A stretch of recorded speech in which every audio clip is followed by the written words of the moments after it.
You're listening to Cards to the Moon, a podcast about trading cards from both a collector and investor perspective. We hope you'll stick around for the ride as we take a deep dive into the state of the hobby, share some hot takes, hopefully some useful advice, and fun stories along the way. Hey guys, welcome back to Cards to the Moon. My name is Clark from 5cardguys.com. You can also find me at 5cardguys, all one word, on Instagram, YouTube, or on Facebook. Hosting with me as usual is Hyung, and you can find him at Cho Hyung on IG and YouTube as well. John's away this week again, but we hope to have him join us back on the pod soon once his work schedule eases up a little bit. Okay, so off the top today, I just want to quickly highlight a recent sale that I believe broke the record for the most expensive card of any female athlete.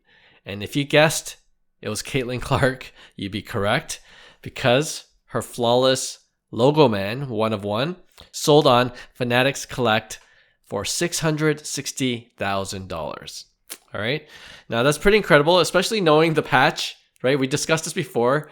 The patch itself isn't game used or player worn. So it's just a random logo woman, I guess. But the Caitlin Clark market definitely remains white hot. Now there's another 1 of 1 logoman autograph card going up for auction.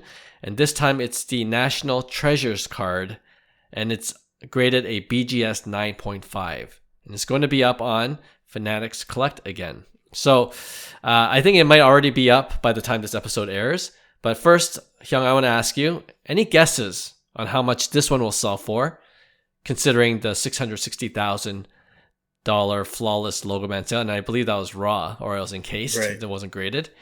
And what do you think generally of the Caitlin Clark market? Are you buying or selling? You know what I think about it, but yeah, it's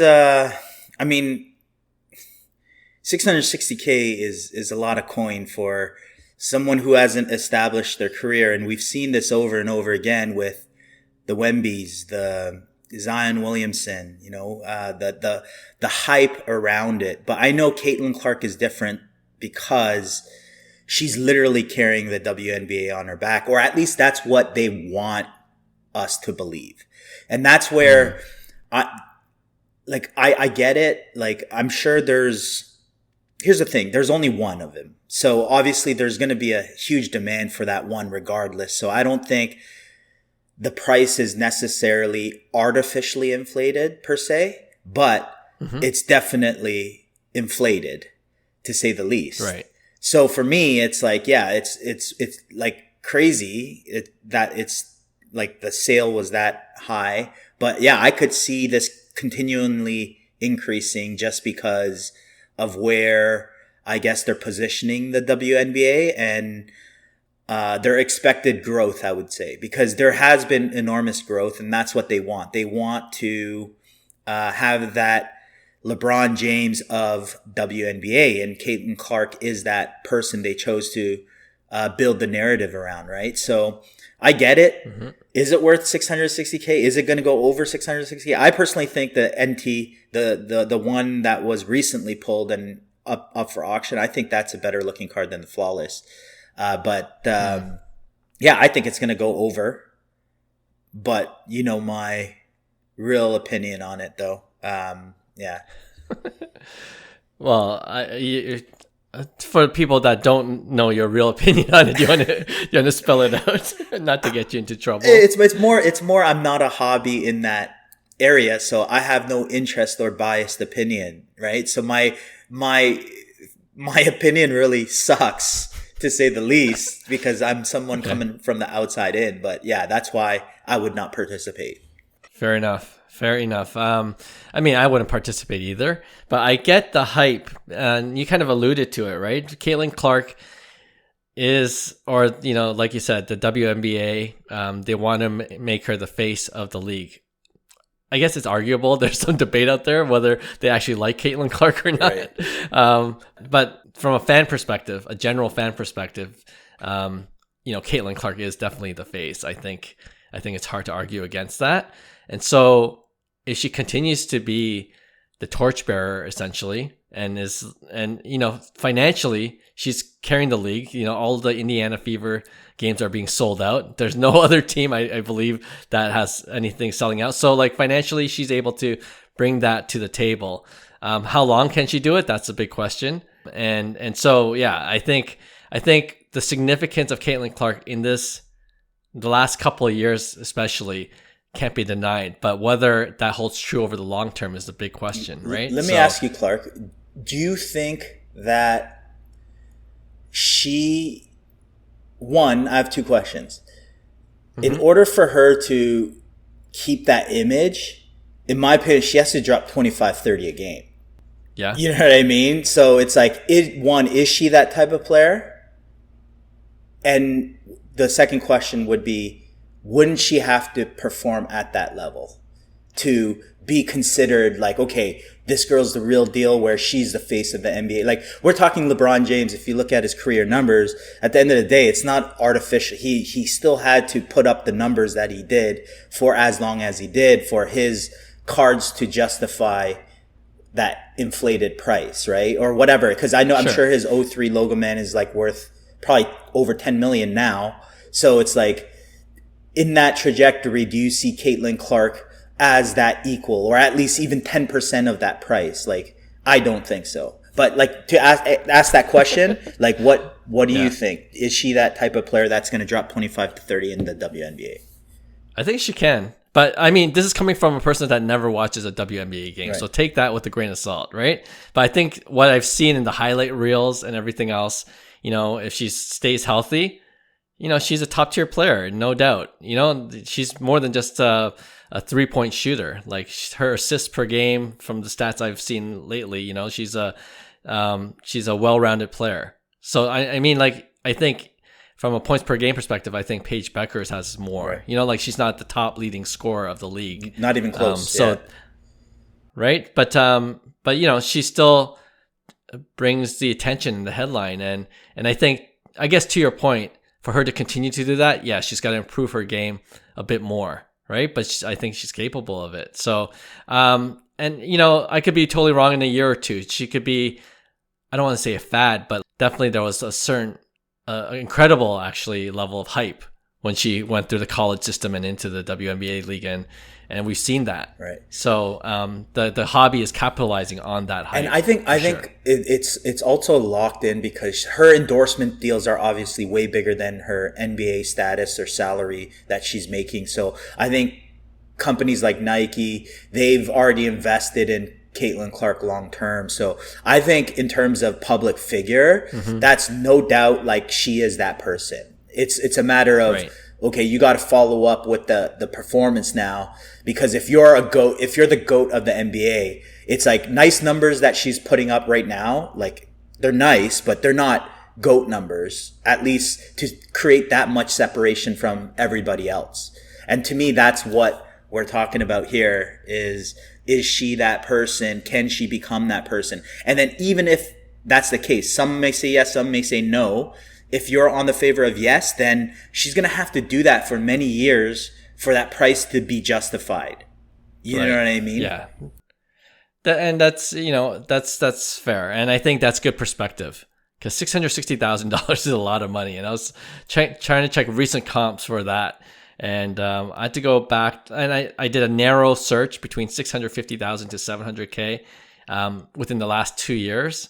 And you could have got like a Bill Russell, 1957 Crazy. Topps Bill Russell, PSA 8.5 card for 660,000 exactly in May 2023. So that's what you're looking at, right? I think most collectors, I know we're mostly guys, but I think for the most part, you'd rather have the Bill Russell PSA 8.5 rookie. Even card, as right? an investment perspective, like let's look at it as, okay, what has proven like well in history. Forget about like sports and everything. Let's look at strictly investment purposes.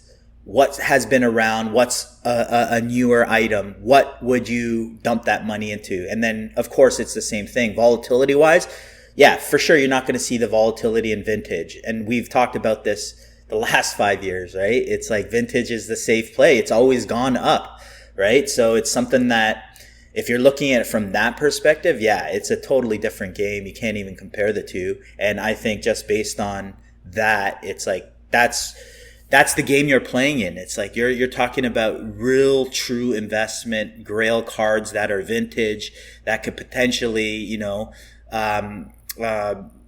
be like very valuable in the long term. But I don't see that with this particular card. Of course, the upside could be $5 million.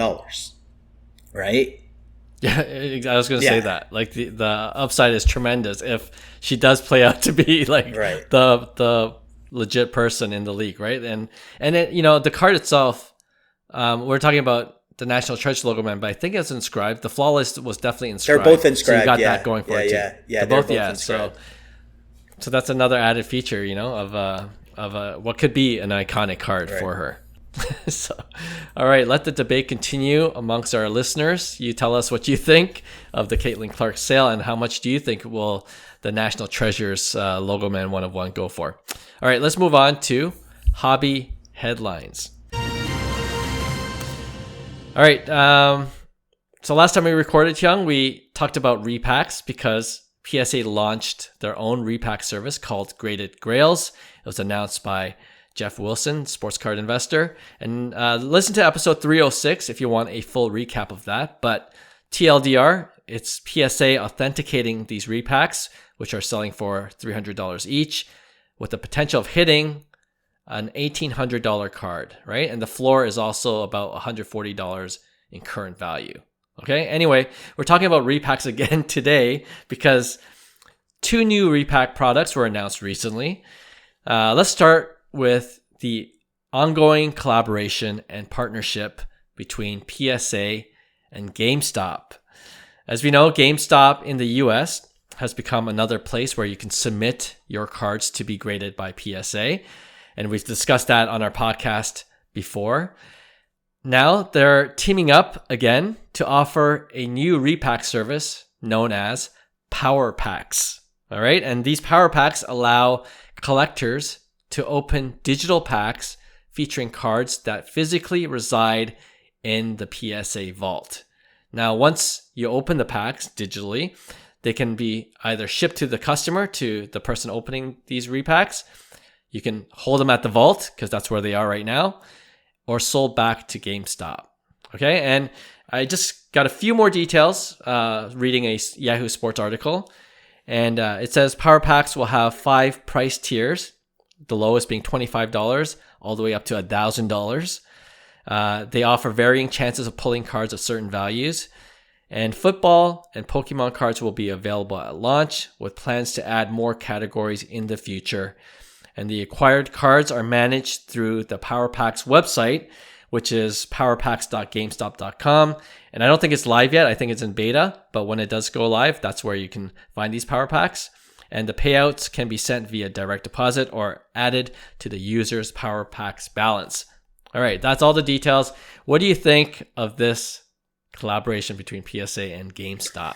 So we talked about repacks, I think in the last episode, or it might have been a couple episodes ago. I'm not too sure, but like I said, it seems like PSA is serious about this because they had an initial problem with so many slabs. And think about it. If PSA doesn't do something about this issue, that's the potential of junk wax 2.0 that everybody's talking about, because you have all these graded cards that essentially are worthless, right? And it's either going to stay in collectors that are going to eventually leave, which happened the first time because it was pretty much a waste of money, right? So for me, they have a longevity issue at hand in terms of, okay, we've charged all this money to get our cards graded. What is happening with this? How can we reduce costs where they don't have to ship it? So for me, that was what this whole system is created on, is being able to, one, they already have the slabs in hand because of their vault service.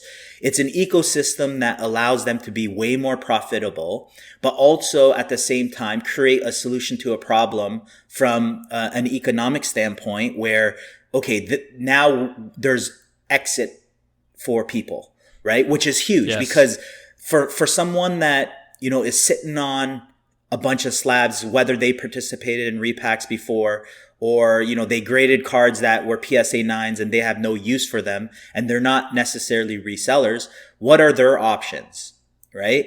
And as more and more people, I guess, participate in these repacks, the distributors or the face fronts like GameStop, they're the ones who are going to need these slabs, right? Or PSA, whoever is doing it, and they use the customer database of GameStop to sell it, right? So for me, right, it's a crazy liquidity solution that, you know, PSA, I think, to be honest, it's in their best interest because of that, what I mentioned before. But from an experience standpoint, you're not taking away necessarily from the hobby itself.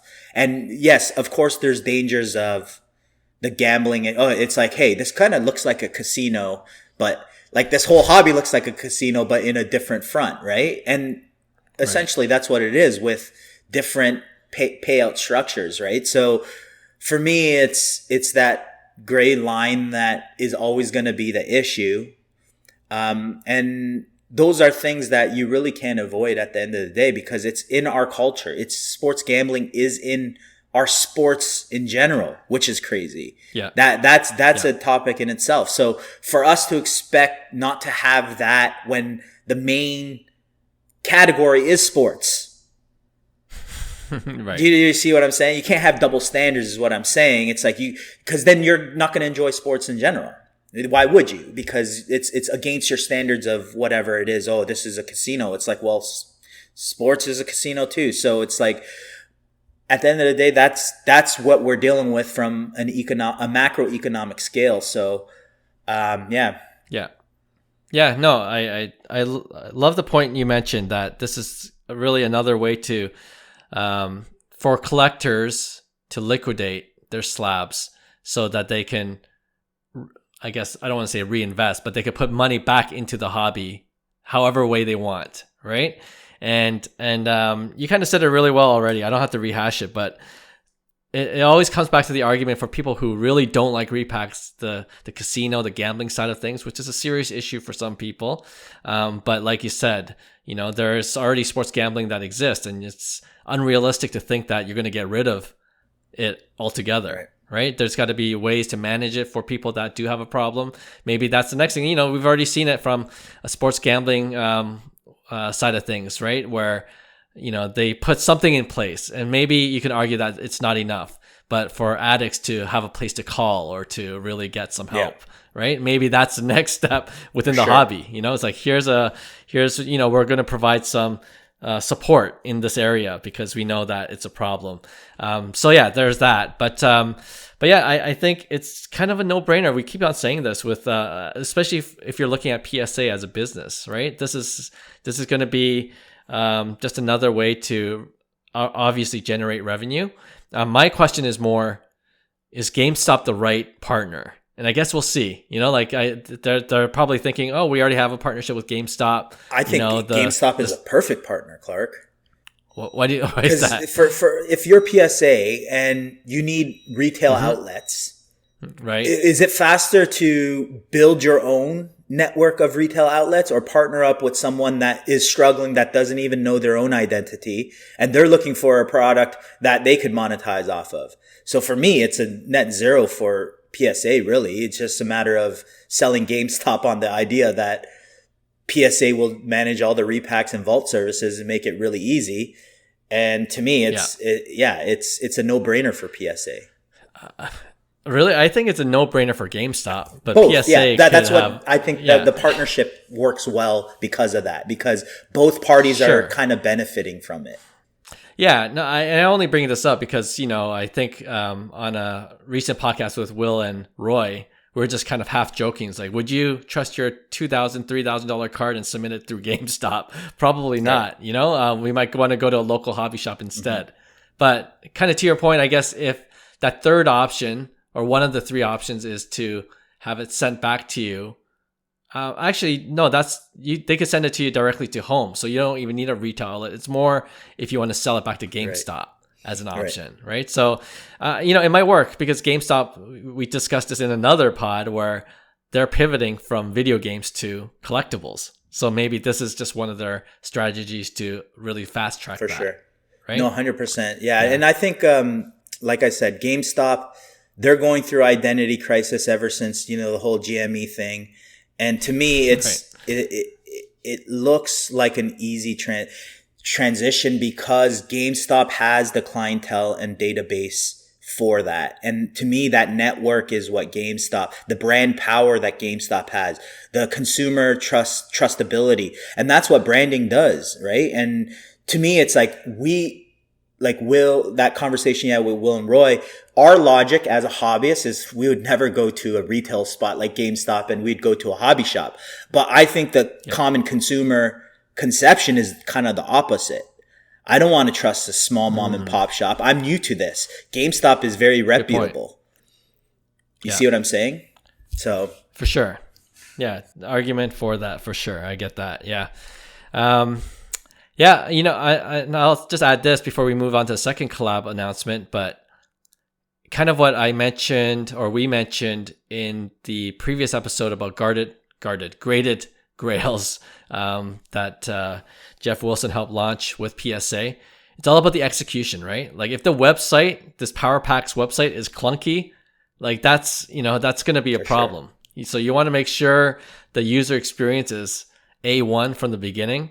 And then if it is, then, I'm more likely to come back and try Power Packs. And that's again. a good point because I seen the interface and that I was saying this is actually good because when I did see the interface, I'm like, this is exact because you have a button to cash out right away. So it's like, it's easy as a click of a button and the user experience is going to be whether they're successful or not. Like, because for me, it's all about, are they solving a problem?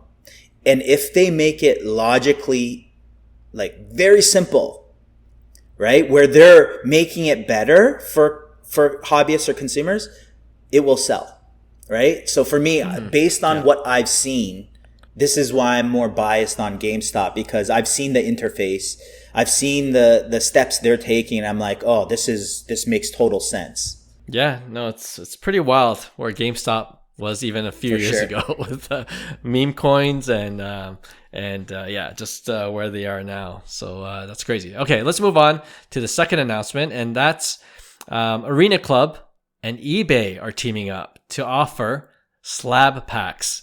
We're going to have to get used to all these Power Pack names. There's Graded Grails, Power Packs, and now slab packs. And that's the partnership between Arena Club and eBay. So how this works is that eBay will be the exclusive home for these slab pack drops, which is a physical pack that includes a single graded card. And apparently it's already gone live as a part of a weekly drop on eBay. Each drop includes 400 packs priced at $250 each. And you can view the checklists on both Arena Club and eBay landing pages. So yeah, thoughts on this collaboration? And I'm wondering which one is more appealing to you, right? This one or the PSA times GameStop one or even the Graded Grails that was announced? So me personally, the Arena Club is more along my lines of like taste buds. Yeah, really? Just in general, because I would like to physically have the card, to be honest. I'm not necessarily looking to like cash out. Like there's no, for me, there's no fun if I pull a card and then I know what it is, but I've never had it. And then there's a cash out button. I just cash out. So I just click 2 buttons or 3 buttons and then, cash that. Like to me, that's not why I'm in the hobby. So for me, it's like getting a slab in the mail and then it's like, and for us, it's great because you could create content with it too, where, you do a reveal or opening, you have a couple packs and this, to me, it's a different experience, but the same concept, right? So for me, there's value to both because there's also consumers that are looking for different experiences within the whole repack. So if it's like, hey, I don't prefer the way GameStop's doing it, that's fine. There might be a Arena Club that's more fitting for your style of collectability. So for me, it's these companies are realizing the same thing we're talking about. They're saying, you know what? It's all about user experience. Repacks existed far before the hobby boom in 2019, 2020, 2021. So they're just now making it legitimized, really. And it solves, like I said, if there's more repacks, that means there's more liquidity in cards. There's a difference in slabs that are not worth what they're worth, but they're holding value because of this liquidity. So for me at scale, you have all these multiple companies that are doing this. I don't think it's a bad thing. And I think it's something that when it's all said and done, it's going to make sense. We're like, duh, like, of course this is part of it, right? So to me, it's like, yeah, I get it. The negative sides, another company trying to do it this way. They're selling out, meaning the demand is there. They're not asking for customers. Right. They're selling out. So it is what it is. And to me, I think it's great just because it's a different experience. And as long as there's transparency, and just the last point, like I said, I know for a fact that this is the bridge to the NFT market, right? Something like this where it makes sense because you're making transactions online, you're doing things at real time, and speed's going to come into play. So for me, this all makes sense. Yeah. And I agree. I mean, it's obvious with the flurry of announcements that Repacks is going to be a mainstay in the hobby, whether you like it or not. I mean, you don't have to participate in it, but I feel like it's just going to be more in your face. And you know what I was wondering as we were kind of discussing this, and I'm curious to get your thoughts. You know, one of the issues that comes up from some of the sellers of cards, especially those that set up at booth, is that these repackers are very aggressive in buying, right? So it's like 90% comp, so it's hard to sell your own inventory unless you're selling it yourself to these repackers. Right. I wonder if that's going to slow down a bit because of this other way of getting these slabs. You know what I mean? Like with PSA and GameStop, you don't have to go through a middleman, so to speak, with people purchasing slabs for repacks. You just kind of click of a button, right? Kind of thing. And then they just have slabs on hand. Like they have much more slabs in inventory. Right. So I wonder if that's going to be that's going to play itself out a little bit. So how would let's just say a small reseller, how would this affect them in a negative way? Would it be per individual card? Because wouldn't comps be higher? Right. So for me, it's like, isn't that what you want? That's true. Oh, you know what? What I was thinking is, how about if you're just a collector trying to sell? Right. And yeah, you know, it's like the repackers will win because they're willing to pay higher comps. Right. But at the end of the day, if you're concerned, if you're trying to sell it, I think it's great. You have an option, you have an outlet, right? So for me, it's a win-win situation for these dealers. And it's only helping you, really, unless I'm missing something. I don't know, like, exactly how this is, because I'm not on the floor anymore. I haven't been on the floor selling in the last 2 years. It's just a lot of work, and I prefer spending my time differently. But like I'm interested. I'm curious to see if there is a negative impact on. But then to me, that just gives you more insight on what you have to do to take advantage of this, really. You know what I mean? Yeah, no, I got to think this out through. There's something it affects it, right? Yeah, and there usually always is with new things, right? You just kind of realize it once you're in it. And like all things, you got to deal with it, the unexpected, so to speak.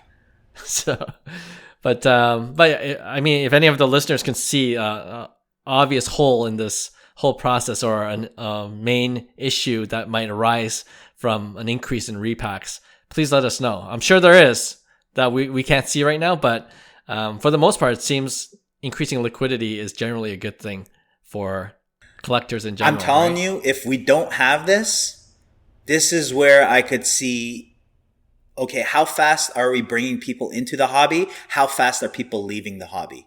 Because to me, I know a lot of people, for instance, left the hobby after kind of like, I guess, the crash, because they realized I have thousands of slabs that are worth nothing. Yeah. And No, I don't mean to laugh at that situation. we're all guilty. The reality of the situation. Yes, exactly. I still have a lot of Wander Franco base graded. So, and Luis Robert Topps Chrome. There you go. Now you could sell to repackers. Hey, there's more and more out there. There's going to be someone who's going to do a cheaper repack. You know what I mean? Some kid who's going to be like, right. You know what? The repacks are $5. And you know what? You get a Luis Robert Topps Chrome. Worst case scenario, PSA 10. And to me, it's like, you know what? I'll sell it for $3 or whatever it is to someone that wants 100 of them. And then here, it's like, take it. So to me, it's like, we haven't seen that evolution yet. It could be done by anybody. And anybody who has marketing skills or a clientele, they could do it. Breakers too.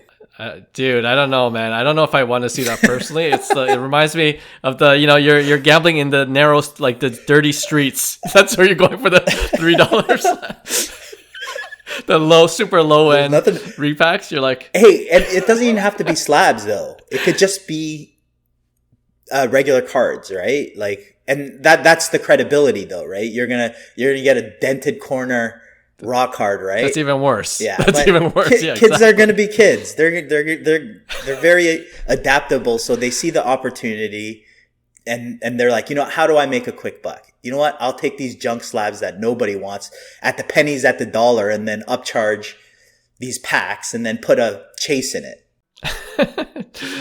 Oh man, the day that happens, it's gonna be wild because there's gonna be a lot more vendors needed. National's already packed as is. Okay, do we need more? Speaking of the National Arena Slab, I just read on one of the articles they're going to launch their slab packs at the National, so maybe I'll look out for it, see if it's worth gambling on, and at the very least, it'll make decent content. But one of the questions I do have with the Arena Slab or Arena Club and eBay partnership is, are the graded cards their own? Do you know what I mean? Is it Arena Club graded slabs, or is it with PSA or any other grading company? Right. So that's one of the questions I have, because that might change things. You might like, I don't really want an Arena Club slab. I'd rather have a PSA slab, right? That's true. And is Arena Club still hard in the grading game, or have they shifted? That's a good question. I haven't seen much of them promoting their slabs, but I think they still do. See, the way I see it, like, I don't think that's... as a consumer, if I were to get like a Arena Club slab, I would trust that, the grade is what I guess it is, but I'm expecting to pay a fraction of the PSA 10 price already.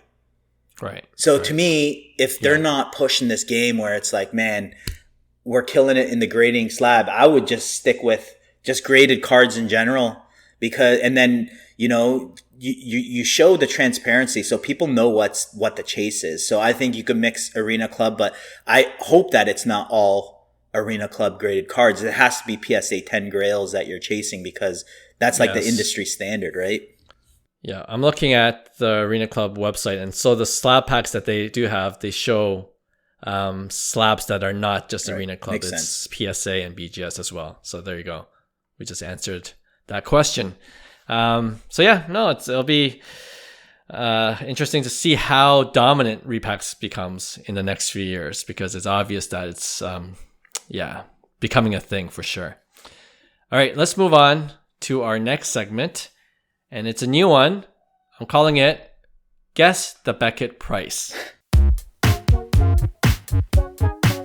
All right, so this kind of I had to think of a better title, but that's what I thought of in 2 minutes. It's a homage to the Beckett magazine where you looked up the price of certain cards, right? But the twist on this is I'm going to give you a list of 4 or 5 cards. I'm going to give you the PSA 10 value, and you got to guess what the BGS 9.5 Gem Mint value is, all right? So that's, that'll give you kind of like, something to work with, the PSA 10 value. All right, so these 5 cards I'm going to mention have all sold within the past month. All right, and the PSA 10 ones, some of them have sold earlier, but I'll give you those dates to give you a little bit more context. Let's start with the 1998 SP Authentic Peyton Manning rookie card. All right, so the PSA 10 sold this past December, about 7-8 months ago now, for $11,773. So how much do you think a BGS 9.5 Gem Mint? Do you have a pop count on the PSA 10? Approximate? The pop count for a PSA 10, I can tell you in 1 second, is, there you go. PSA 10 is 96. So it's relatively low. So I would think that, and this is a true gem? And sorry, I don't know if this helps. It's numbered to 2000. So right. The card itself is numbered to 2000, but there's a PSA 10 pop of 96. And it's a BGS true gem? That is, it is a true gem. Okay, yep. The way I see it with BGS is every subgrade counts on cards like these.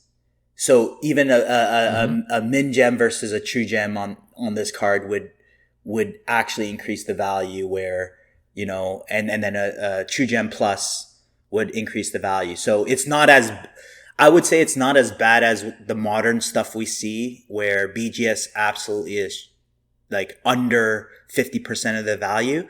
I'm still going to say, since it's a true gem, I'm going to say 6,000, a retraction of 40%. Yeah, no, that's good reasoning. But I guess a lesson to be learned with BGS slabs is the desirability of the card itself, right?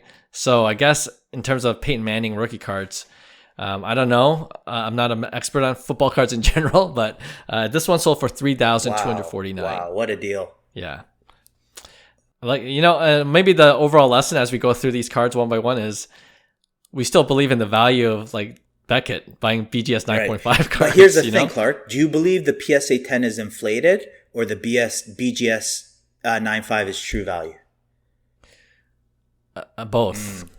I think both can be true. Don't you? But yeah. And so you're saying that, like, so what I was asking is PSA 10, it's not really $11,000. It should be closer to $5,000 of the actual card. Yeah. I would agree with that for sure. So it's closer to worth the BGS 9.5 than it is closer to a PSA 10, what that's actually worth. Generally speaking, for sure. Yeah. All right. Steph Curry, the first year Prism, 2012, 2013. His silver Prism, BGS 9.5 is what I want you to tell me. The PSA 10 sold, the last one I could find was November 2024, so about 8-9 months ago, for $5,000. And what card? Sorry, what card was this? The Steph Curry.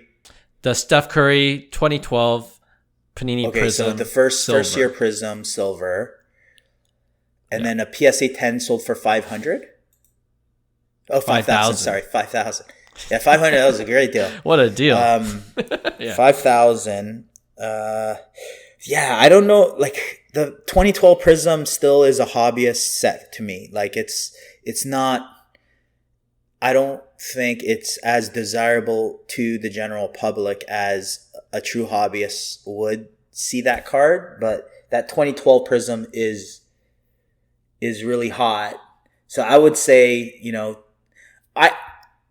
in general, I would say 50% or lower, but on like higher cards, it should be closer to the PSA 10 marker. But you could never trust this market. Like, it's just all over the place. So I'm gonna with this particular card, I'm gonna say $2,000. Should have gone the other way this time. It's $3,351 for the BGS 9.5. Okay. And I think Steph Curry. What's benefit for this card is A, is Steph Curry, and B, it's the first year Prism, silver Prism, and I think that's probably boosts its value a little bit more so in this case. All right, hockey. Too bad Johnny's not here, but 2005 SP Authentic of Ovechkin, his future watch auto, right? We saw that kind of go up as he broke Wayne Gretzky's record, but I think it's settled down a little bit since he's done that, as we expected. His PSA 10 sold last month, so more of a recent comp, for $11,100. PSA 10, What do you think the BGS? What do you think the BGS 9.5 went for in this case? Damn, I would think that PSA 10 would be like $20K plus. What was the price at the peak? At the peak, 10. I could tell you in a sec. At the peak, it was Well, that was in the hobby boom, right? December 2021 for 43,000. Okay, so that's PSA 10. So we're talking the PSA 10 factor, like big time multiplied. So if it's at 11 grand, I feel like the BGS really doesn't move as much as what the PSA 10 did. So I'm going to say 5,500. Nice. Yeah, it's 5,400 actually. Okay. There you go. Nice. There was a recent spike, of course, when he was chasing the goal scoring record at 20,000 February of this year. So it's went from for the PSA 10. Yes. So it went from 20K to 11,000. And I could even see that BGS 9.5 still selling for 5.5K or 6K when it was 20K for the PSA 10. It was actually February of around 10,000. So that was peak. So that's okay. Yeah. No, that was the February. So it's been 50% of PSA 10 price. Okay. Yeah. In this case, the April 2022, that was the peak around 19,600. So it kind of mirrors. This card, for some reason, mirrors the PSA value. Makes sense. I mean, it is the card itself is valuable. I think that's the key. And then the PSA 10 just commands a 50% premium from a BGS. That would be the standard. What I'm getting from GOAT player cards. That's true. Yep. Speaking of GOAT player, the next one is, and this might be difficult because it's not the 1986 Fleer, it's not the 1984 Star, but it is the 1997 Topps Chrome Refractor of Michael Jordan. PSA 10 sold this month. So there was a PSA 10 that sold this month and a BGS 9.5 that also sold this month. The PSA 10 sold for 11,700. 11,700. And then the BGS 9.5 is True Gem too? That I got to look up. And it is True Gem. Okay, hang on. Let me just see this card. I want to see this card. Okay, yeah. So Refractor. Yep. And you said it sold for how much? The PSA 10 sold for 11,700. Yes. Man. I don't know Jordan's market well, so I'm going to say, what's the pop count on the PSA 10? Sorry. 54 on the PSA 10. No, sorry, 64 for the PSA 10, 54 for the BGS 9.5. It's the same. Man, I got to stick with the 50% retraction. Like, I don't see it, like, logically why it would be over or under. So I'm going to say, let's just say 5,000. Yeah, 5,675. So right around the 50% mark. Yeah, and I mean, maybe it's, and the fact that they both sold this month, I guess that's 50% comp. I think that's the going rate for BGS. I would say slabs. That would be the going rate. And that only, I think, applies to like goated players. I think non-goated players, there might be a bigger gap. Yes. Like almost like a 30% value. Yeah. That's what I buy. That's great buys, right? Like, or is it, do you get persuaded by an inflated PSA 10 price that is ridiculously high? Right. You know what I mean? Because that would play a factor. Because let's just say, that card is like, it's not 11,000. It's like, man, I would pay 6,000 for a PSA 10. So what would you pay for a BGS 10 based on that? You wouldn't pay the 5,000, would you? BGS 9.5 if you think the PSA 10's worth 6. Yeah, I wouldn't want to, but like you said, I could be persuaded, PSA 10's worth 12,000. You'd have to believe that the PSA 10 is actually worth that. Okay. Yeah. You got to check recent comps of PSA 10. And I think the best way as a collector to protect against that is pop count. Because the lower the pop count, that should be your security. Is because that card is highly demanded and scarcity is super low. So that gives you the security that, okay, the PSA 10 is definitely worth that value. Right. Yeah, for sure. Yeah, it's funny. I just recently had lunch with Will and Roy because I had to pick up one of my V Friends cards and we're all in the area. And we're just talking about like cards that have super low pop counts. Like it's, you could price it.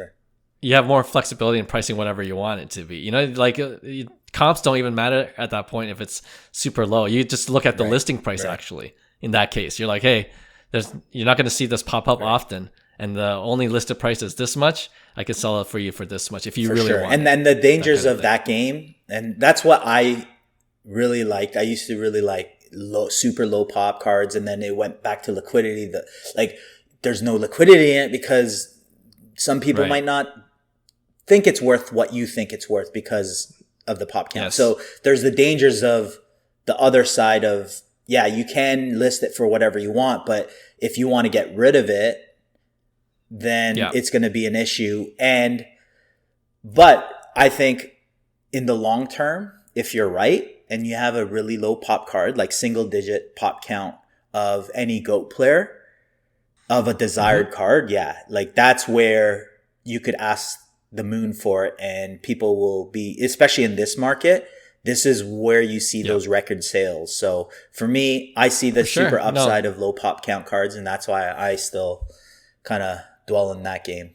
Yeah, no, you already mentioned it. That's what we said too in that same conversation. The only downside, if you could call it downside, is you got to find the right buyer. It's harder to find that right buyer because of the, what you were saying about the liquidity. And in this market too, you might, if you wanted to get rid of it, and it's desirable to a certain extent, you could go to golden auctions. Like the market's pretty, it's there right now for people to pay good money for. And whether you like golden or not, or all these auction houses, regardless, if you're looking to sell a card, that's probably the best way to market your card in general. So for me, you could have your own opinions about these auction houses, but it does provide enormous value, especially on super rare cards that, if you sold privately, of course you might be able to get more, but the buyers shrink immensely. And to me, that's what you're paying the 15% or whatever upcharge they charge,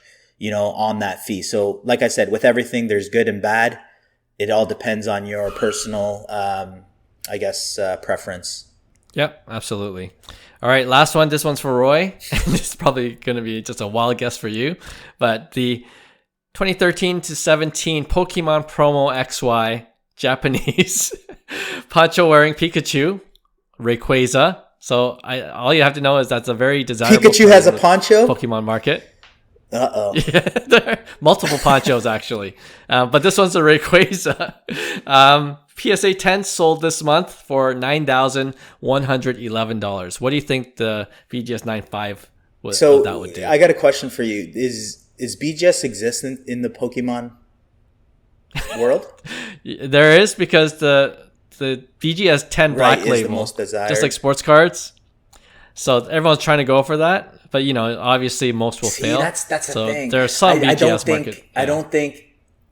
I think the behavior of Pokemon collectors would be, if the main reason is BGS black label, anything that doesn't hit that black label is really worthless. So I'm going to say even higher retraction on BGS 9.5s compared to PSA 10 in that marketplace. So you said 9,000 PSA 10? 9,100. I'm going to say 4,000. Yep. Yeah, I think that's a good way of thinking of it, even in my limited experience with Pokemon cards that I'm slowly getting more into. But it's 5,200, and I think basically the higher comp is because it's a highly desirable Pikachu card, and the poncho set is up there as well. So you're saying if it was a different card, it might go for way lower? Yeah. I would think so, yeah. If it wasn't like a non-Pikachu or a lesser character, right? Yeah, I would think so. I'll play this game again next time Will and Roy are on. This is good. Let's see if that's true. I like this because it kind of gives you context. Because I agree that BGS is a buy, regardless. Because a lot of people are cracking older BGS slabs out trying for a PSA 10. And it's insane. Because there's going to be a point in time where, hey, BGS has a lot of value for what they're worth at this time. Because people are cracking all these slabs out trying to go for a PSA 10. And then there's no slabs left in BGS 9.5s, right? And to me, if let's just take all value associated without the cards, and you were to grade both cards, it's insanity that you're paying that much of a premium for the actual rather than the card itself.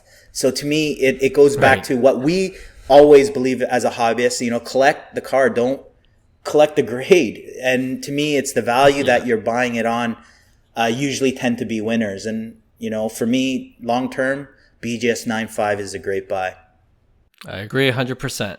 You're preaching to the choir in this podcast. So hopefully more people come our way and listen to us. Okay, let's finish our episode with our weekly regular segment called Pick One. Now, I got to ask. He's still a buy. He's still a buy. I have a feeling He's the still elbow a buy. injury, not a concern? Not a concern. Not a concern. Okay. All right, let's... You think it's double down now? Let me ask you. When it's all said and done, what is Aaron Judge going to be known for? He is one of the Yankee greats. Why was he one of the Yankee greats? What statistically would make him a Yankee great? Hits bombs, super high average. That's it. That's what Aaron Judge is. He will never, ever be known for a defensive wizard. Now, can he play defense? Yes. Does he have an amazing arm? Yes. He's 33 years old. To me, anything Aaron Judge, people are going to look back at his stats and be like, man, he accomplished X, Y, Z. They're never going to be like, he can't play defense now and his career's cooked, right? That's the way I see it. Aaron Judge, this is a setback. He was doing so well that he had to have a setback because it's impossible the way he was going. The baseball gods got him. Even Ohtani had a setback. Yeah, exactly. These guys are next level generational talent that, are superstars. I still think Aaron Judge is underrated for what he's done and what he's going to do. He's one of the best hitters in modern baseball. So for me, he's still a buy regardless of his setback and his injury. I found two interesting cards here, Clark. So the first one I found, and this is mind blowing.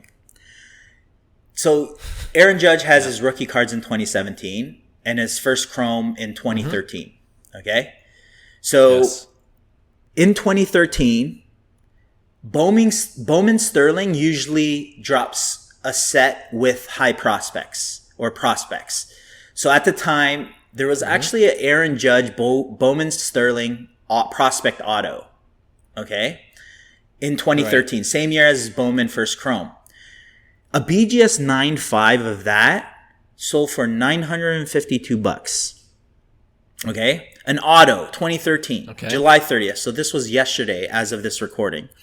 $952 for Aaron Judge Bowman Sterling 2013 prospect auto. Okay? I think that's a great deal. Here's why. You look at Mike Trout's Bowman Chrome, right? 2009. Yep. And then you look at his rookie card in 2011. In between that, Mike Trout has a Bowman Sterling card that has a history of really good sales just based on scarcity of his cards. So you had the option of his first chrome, which was the hype card for Mike Trout. And then you had his 2011 Topps update. In between that, you had a Bowman Sterling auto of Mike Trout that people loved. And it's a great looking card. So for me, that was always the way I looked at Bowman Sterling. It does have potential. Now, a lot of people will look at this and say, this is a terrible card of Aaron Judge.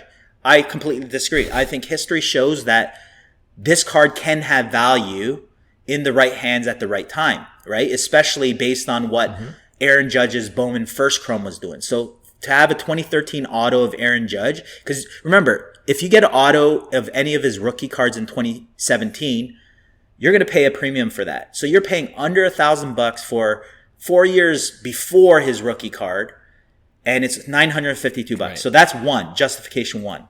The second card I'm going to pair that up with, which I thought this was, and maybe it's because it's paper, it's a paper product, 2017 Bowman.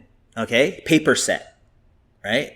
So Aaron Judge has a rookie card, right? Numbered to 25, orange, paper, rookie card, SGC 9.5. Yeah. SGC 95. Sold for $999. So out of 25 orange of Bowman flagship paper, SGC 95 sold for under $1,000. So for under $1,000, if I'm investing in Aaron Judge, I would be happy spending $1,000 on either of these cards. Yeah. The orange doesn't have an auto. It's just the base out of 25 though, numbered to 25. Where the Bowman Sterling, I don't think is numbered. The Bowman paper is just him in the batting stance, but it's an orange out of 25. Okay, gotcha. And they're both around 900. 900 to 1,000. Under 1,000, we say. Man, those are crazy. They're not bad, right? Like, pretty good deal if I'm an Aaron Judge fan, believer. Yeah, so what has the orange going for it? Obviously, is so low numbered to 25, right? 25, 25, yeah. The orange, yeah. And then the Sterling has the auto.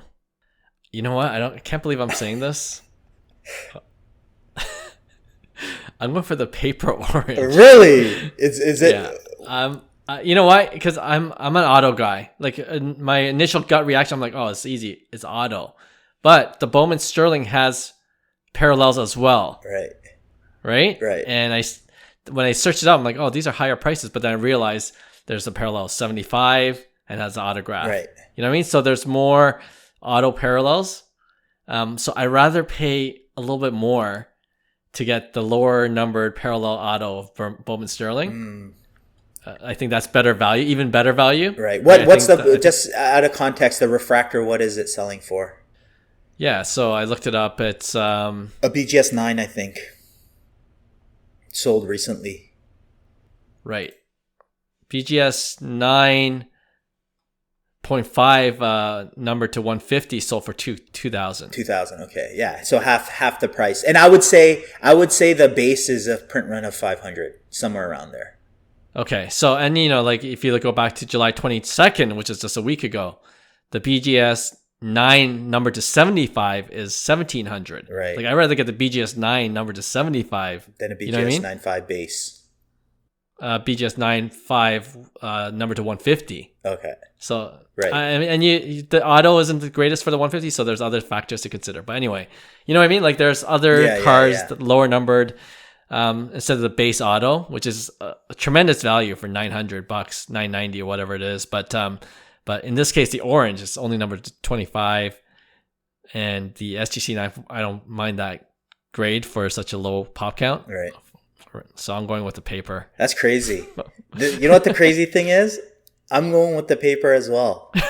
As much as I hyped up the Bowman Sterling, I think they're both great buys just because it's under 1,000 for Aaron Judge. Yeah. Just put it in their Shohei Ohtani or Mike Trout peak, like that type of card. How much would that go for? So for me, both are ridiculously cheap. And obviously I prefer the BGS 9.5 slab over the SGC, but you made a good point of there's other parallels that I would be interested by paying a little more instead of getting the base auto. That's the only thing that would retract me from getting this is that it is a base auto compared to a rookie card numbered to 25. And to me, you look at even Ohtani paper base Bowman, right? Even his tops now starting to get more love. Anything numbered, is a grail pretty much, right? And for me, I think those cards have yet to catch up. And to see out of 25 rookie card of Aaron Judge sell for under $1,000 is insane to me. So for me, I would go with the orange because I think, one, you could try cracking that. But even if you didn't, I think that card has way more potential than a steady growth of that Bowman Sterling that will eventually kind of get there. I agree. Yep. So there you go. 2-person sweep. And I'm going to look for Aaron Judge cards once I'm at the National. So we'll see. By the time this airs, because people are thinking the same thing. They're like, Aaron Judge sucks now because he's injured. Yeah, I'm hoping it could be great timing for me as a potential buyer. All right. Speaking of the National, and by the time this airs, I'll be back from the show. But one of the things that actually Will and Roy we talked about during that lunch combo was Victor Wembanyama, right? We talked about his rookie card. There's a Prism, obviously licensed rookie. There's the Topps Chrome 2024 rookie auto, right? You're able to get his autograph at least in the Topps Chrome product, but it was unlicensed, And then we're talking about like how this year's 2025 Topps Chrome is kind of a dud. Like it's unlicensed. The only reason why the 2024 Topps Chrome unlicensed product was so popular is because of the Wemby chase. Like that's pretty much the only reason. So no one's, haven't heard any, but really talking extensively about 2025 Topps Chrome basketball this year. Right. But 2026 is a different story with the license coming out. So my question is just a general pick one out of these three choices. Which one would you rather have? The Wemby Prism rookie card, right? So let's say silver, as a benchmark. That's about $800, $900 right now. The Topps Chrome Refractor PSA 10 is going, Topps Chrome Base Auto rookie card PSA 10 is going double right now, 2,000. And then whatever you think the 2026 Topps Chrome first licensed base auto will go for. Mm-hmm. Like which one would you rather have if you had to choose one? So which Prism is it? The 2024? But was it? What is It was in parallel? front of the black curtain. Yeah. Just a silver. Just a silver. And it's PSA 10 is going for 1,000. Yes. You said? Yeah, just under 1,000. Just under 1,000, man. And do you know the pop count for that silver PSA 10? It's 4,654. No chance. See, that's the problem. It's like I like that Prism. Like I think the play is if you get a numbered Wemby Prism, that's the play. But I just don't like the silver, right? So for me, I'm gonna go first license 2026 auto. Really? Yeah. And the only reason, like I said, if it was like a blue or red Prism of Wemby, I'm going that way, paying the extra dollars for that because that's what you want, a numbered Prism Wemby. And then I feel like that's going to be the most desired. And then it goes to, I think people are going to forget about 2025 and they're going to be like, What happened? Like why does he not have a logo on his uniform? And then people are just going to remember the 2026 one. Like it's the same thing. If you got a Patrick Mahomes auto and then it was 1 year younger of his, true, like a team name auto and has everything and those are the grails. You look at the auto with no jersey name, you're going to be like, this was the Luka card, that Slovenia pick where he just had that white shirt or whatever, white jersey on. It's the same thing. No one's going to remember that 1 year difference. You know what I mean? So for me, yeah, I'm going. I get that argument. You're going with the 2026, the first licensed Topps First Chrome license. product. License is so important. They tried to make the hype without license and they succeeded. But like I said, it's fake.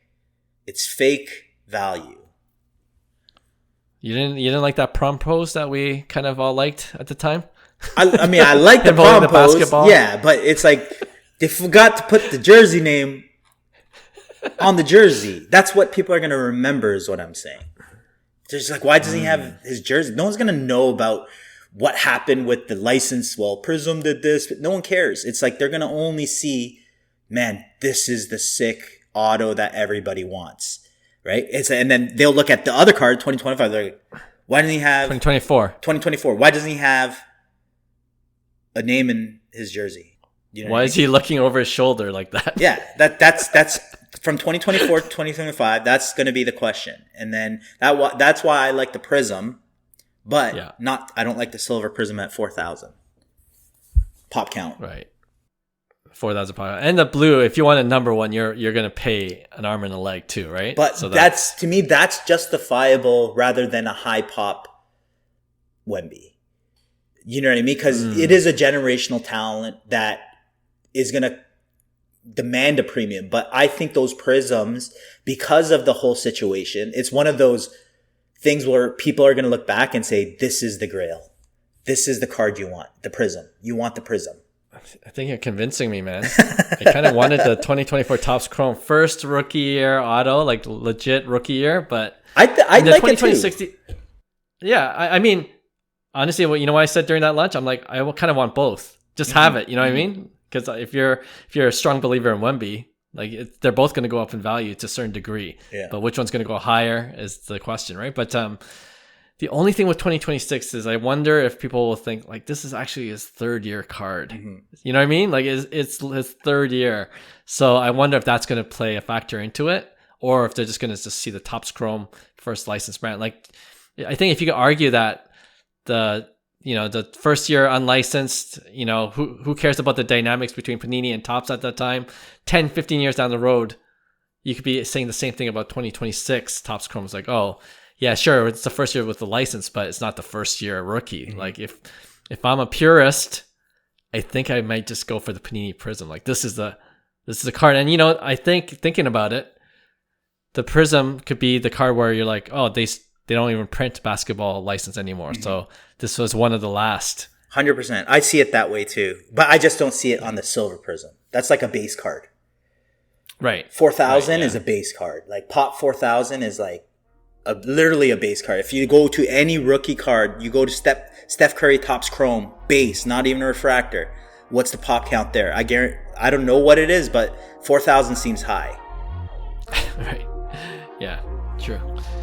All right, there you have it. Another great show. Thanks for tuning in, and we'll have a brand new show for you next week. Talk to you then. Bye.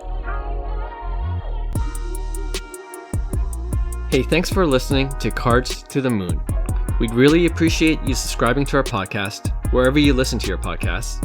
And you can also connect with each of us on Instagram at 5cardguys, or you can follow Hyung at Integrity Sports Cards, or John at TradeU at Recess. You can also check us out at 5cardguys.com. Thanks again, and hope to connect soon.